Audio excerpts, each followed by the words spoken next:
What if I told you there is a free activity that only takes 5 minutes a day for 3 months that could make you happier, improve your relationships, stabilize your emotions, improve your sleep, give you more energy, and reduce your stress?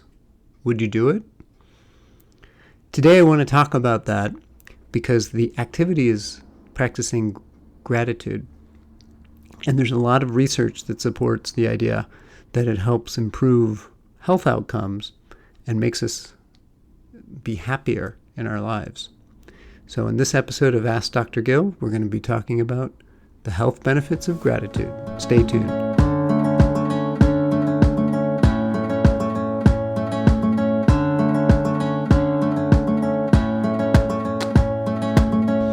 Hello and welcome to Ask Dr. Gill. I'm Dr. Gill Winkleman.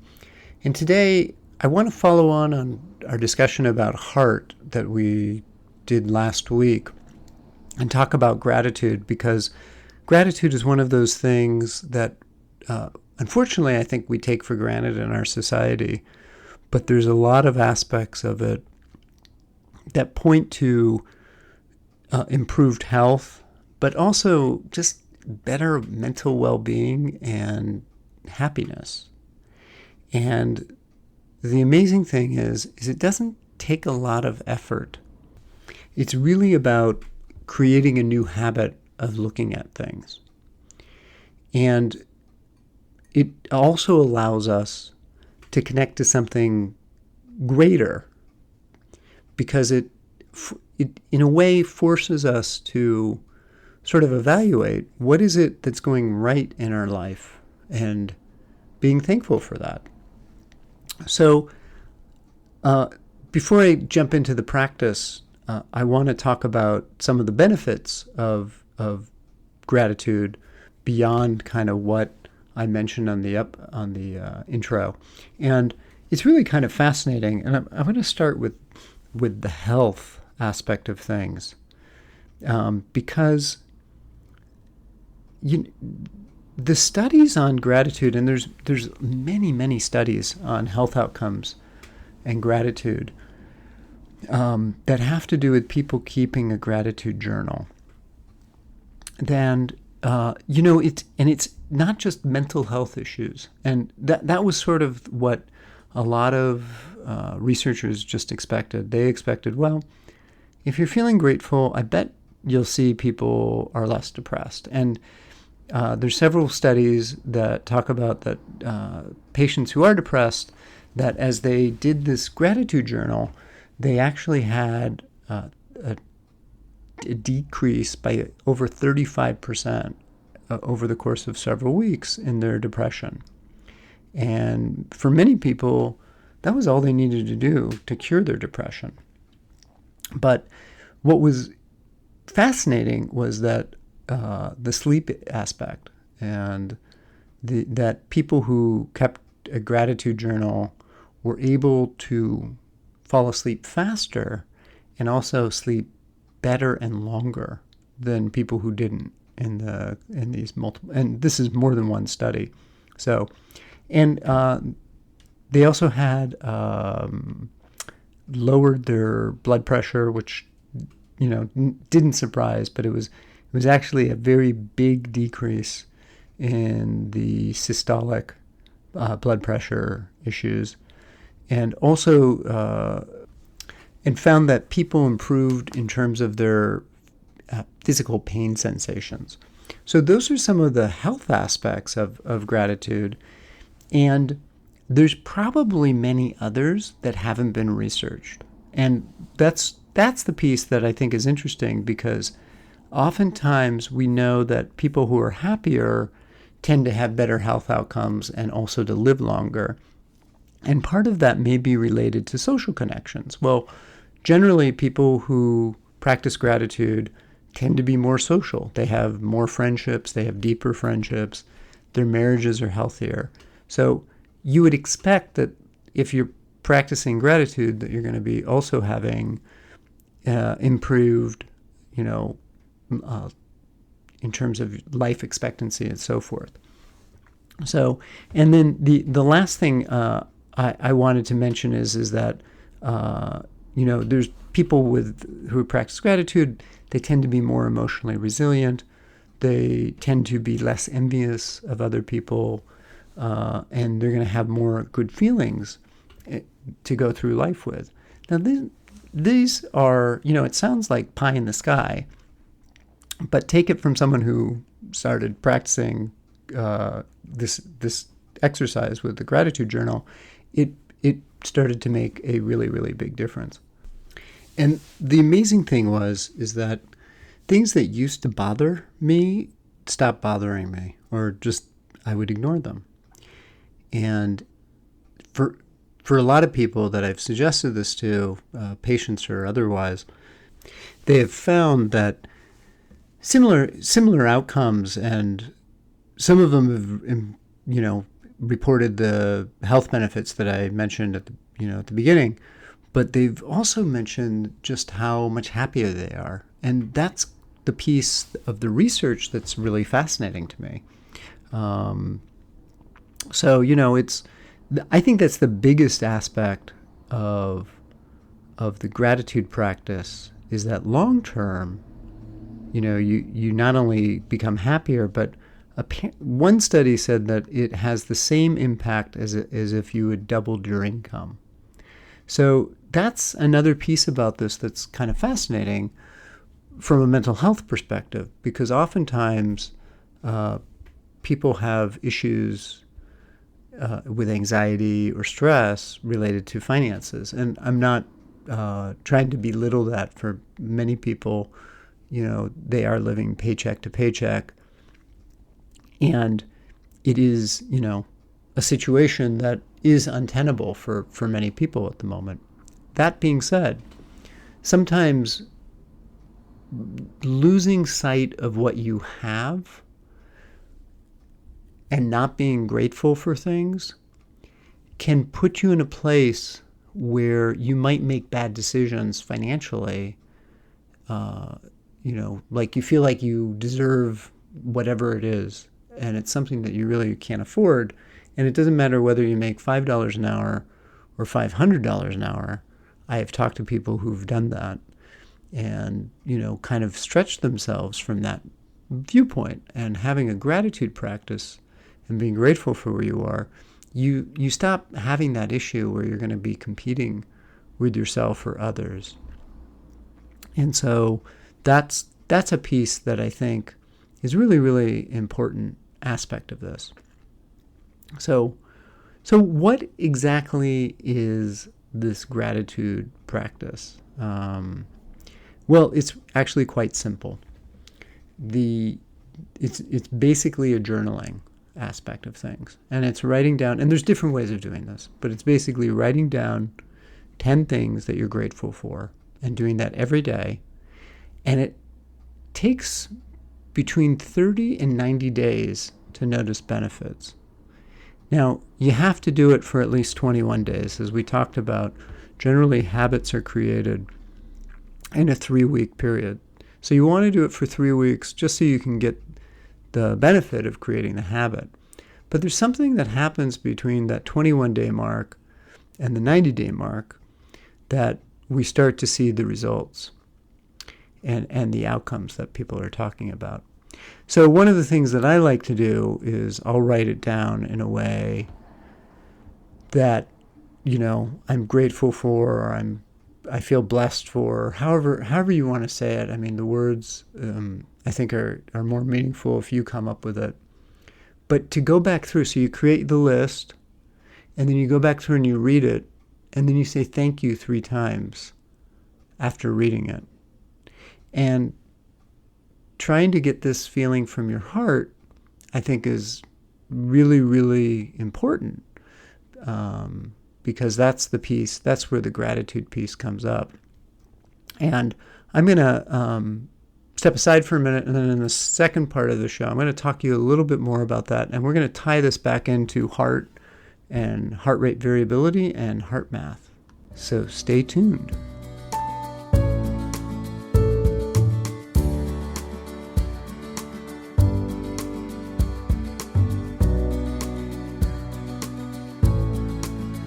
Okay, welcome back. I'm Dr. Gil Winkleman. This is Ask Dr. Gil, and we're talking about gratitude and keeping a gratitude journal being really important and actually feeling that experience from the heart. And, one of the things that I do in my practice is something called HeartMath that does sound like I said it, HeartMath, HeartMath. It's not my favorite name just because of the how difficult it is to enunciate it and understand it. And it's not a word, so, a real word in English. So it can be confusing for people. But HeartMath, there's an institute there in Boulder Creek near Santa Cruz, California. And they do research on the effects of the heart. And not from the pump aspect, but from the both the neurological, and electromagnetic, and I guess the third is gratitude. And what's really fascinating about it is the program measures variations in moment-to-moment beats of the heart. So what you're looking at is that there's changes in heart rate variability, meaning how fast the heart is beating from moment to moment. You actually want that to not be steady. You want to see changes in that. And it may be that heart rate variability is the biggest predictor of mortality in humans, or any animal for that matter with hearts. So when you look at young babies, for example, they have a high amount of heart rate variability. But as we get older, we actually start losing that over time. And it's one of the things, by the way, that Bessel van der Kolk talks about in The Body Keeps the Score, that people who've had trauma have had reduced heart rate variabilities. And there's a belief that the difference between a veteran who gets post-traumatic stress disorder and one who doesn't may be tied to the lack of heart rate variability in the one who does get PTSD prior to the incident. So what does this have to do with gratitude, you may be wondering? Well, actually kind of everything. And what's interesting about the HeartMath research is there's a ton of connections going from the heart to the brain. And what's fascinating is that most of the connections go, like I said, from the heart to the brain, not from the brain to the heart. In other words, the brain may be taking information from the heart, and that's what the HeartMath research seems to be pointing towards. So it's our hearts that can dictate our thoughts and our mood, as well as our adrenaline response. So the heart may have a response that sends a signal to the brain, and then the brain will alarm the rest of the body. So our gratitude practice may be affecting the ability of the heart to calm the brain down and calm the emotional centers of the brain down to the point where the brain then turns the alarms bells off to the rest of the body. And the software that HeartMath does with the heart rate variability training is really interesting because they have a score that they keep on there. And you can see it as the user of the software. You can view your score in real time. And so when you use the HeartMath system, it is measuring a combination of things. And in effect, it's measuring what the changes in the moment-to-moment rate of the heartbeat. But it's also measuring how smooth that change is. So if you have a jagged change, if it goes from 60 to 90 to 60 to 90, right? And it kind of looks like a sawtooth. That's not what we want to see. We want to see a smooth transition that goes up and then comes down and goes up and comes down, more like a sine wave, okay? So how does that happen? Well, our breathing and our breath is an important aspect of this. And I think I spoke about this in another podcast. But our ability to breathe and control our breath, and it's not just the out-breath or the in-breath, it's syncing that with the changes in the heart rate. So that's what the software allows you to see and work with. You can inhale as your heart rate's going up and exhale as your heart rate's going down, and you have a coherence or a synchronicity between the systems and the body, okay? And that will, in the software, give you a better score. Now, if you're an athlete, you'll automatically get a better score or a higher score than you would otherwise, because your body already syncs in that way. And so for me, for example, I'm fairly athletic. I'm very active. I can score pretty well without trying, even for my age. And so what was interesting is as I bump the scale up, it becomes harder. So you need to score higher to be able to get the feedback that you want on the screen. And I can't, on a high level, just breathe and have that happen. And that's where the gratitude piece comes in. So I start thinking about the things that I'm grateful for while doing this and feel it coming out of my heart. And my score will go up and my coherence will go up. And it's really fascinating to watch. This isn't just me, by the way. My patients, I have them do the same thing and they see it as well. And this is the aspect of gratitude that I think, and it does take time to learn. It doesn't just happen overnight. And this is where the gratitude journal can be really, really helpful, because it gives you an opportunity to reflect upon what it is that gives you a good feeling, right? And that good feeling, then you can imagine as you breathe in and out, you can use that as part of the aspect of the breathing. And that does have an effect. Just thinking about that feeling and experiencing that feeling in your heart has an effect on the rest of your body. And that's the piece I think is important to take away. And after, at that point, of course, if you're feeling better about things and you're grateful about things, you're going to be, it's going to have these other impacts psychologically as well. But there are clear physiologic impacts that happen as well. So that's kind of the piece about gratitude that I think is important. And I think that it sets the tone for some of the other stuff that we'll talk about, because at the very, very beginning of the first podcast, I talked about epigenetics, which is about how our DNA turns on and off. Gratitude is part of that.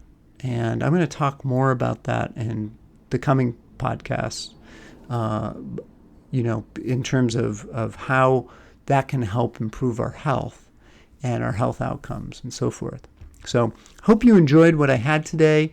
I really, really would encourage you to start keeping a gratitude journal. It only takes about 5 minutes a day. Maybe do it before bed. If you don't do it before bed, do it in another time of day, and just pick one thing about the day that you're grateful for before you go to bed. It really makes a difference for people. If you have a question, please feel free to send me an email. It's at info@askdrgill.com. That's ASKDRGIL.com. There's only one L. And check out my website. There's a newsletter you can subscribe to. And if you want a topic for me to cover, send me an email. I'd be happy to cover it. Thanks so much. I will talk to you soon. Take care.